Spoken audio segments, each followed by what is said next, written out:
बोलते. एरवी मी बोललेही नसते, परंतु तुम्ही माझ्या विचारांचे घोटून घोटून प्रेम केले. तुम्ही तर चक्क मला देवी बनून स्वतःमध्ये प्रेम केले. जमेल तसं, जमेल तेव्हा तुम्ही स्वर्ण सर्वांचं कौतुकही करता, पण दुःख याच आहे की तुम्ही मला गृहीत धरता. याचाच राग आज मी तुमच्या समोर खोलते.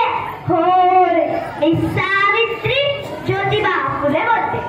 कुऱ्हाडीचा दांडा गोटाच का, कुऱ्हाडीचा दांडा गोटाच का आणि बाबा सगळ्या गोष्टी डोक्यावरून गेल्या. जे म्हणतात वारसा सांगतात, जे म्हणतात वारसा सांगतात, त्याच परिणाम झाला. असं म्हणता मला कुठे माहित होतं, मला कुठे पुढचे दिसले होते. एका वेगळ्या जगासाठी मी शिवाशा दगडांसोबत शेरही टोचले होते. तुमच्या शब्दात सांगायचं तर मी रात्रंदिवस खासले होते. आज मी कसले होऊ होते.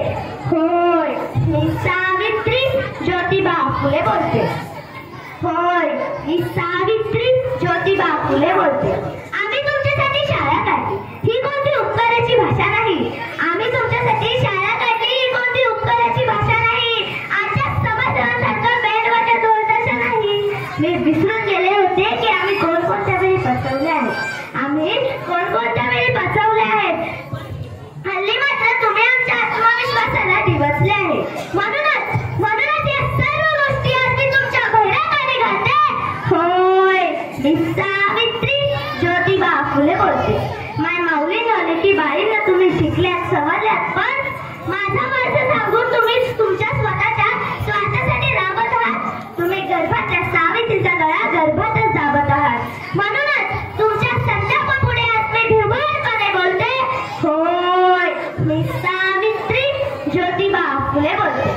आज तुम्हाला काही सुद्धा सोसायचं नाही, आज तुम्हाला काही सुद्धा सोसायचं नाही. शाळा काढणारे शाळा काढतात, तुम्ही काढत बसायचे नाही. तुम्ही फक्त पुरोगामीचा वसा घ्यायला पाहिजे, तुम्ही फक्त पुरोगामीचा वसा घ्यायला पाहिजे. एक दुसरा यशवंत शोधून तुम्ही त्याला आधार दिला पाहिजे. म्हणूनच आज तुमच्या डोळ्यापुढे मी झणझणीत पाळते. होय, मी सावित्री ज्योतिबा फुले बोलते. माझी घरी ती जी असत्यापुढे झुकत नाही, माझी घरी ती जी असत्यापुढे झुकत नाही. ती कोणत्याही वियुगाबांपुढे आंधळपणे माथा टेकत नाही. ती कोणत्याही वियुगाबांपुढे आंधळपणे माथा टेकत नाही.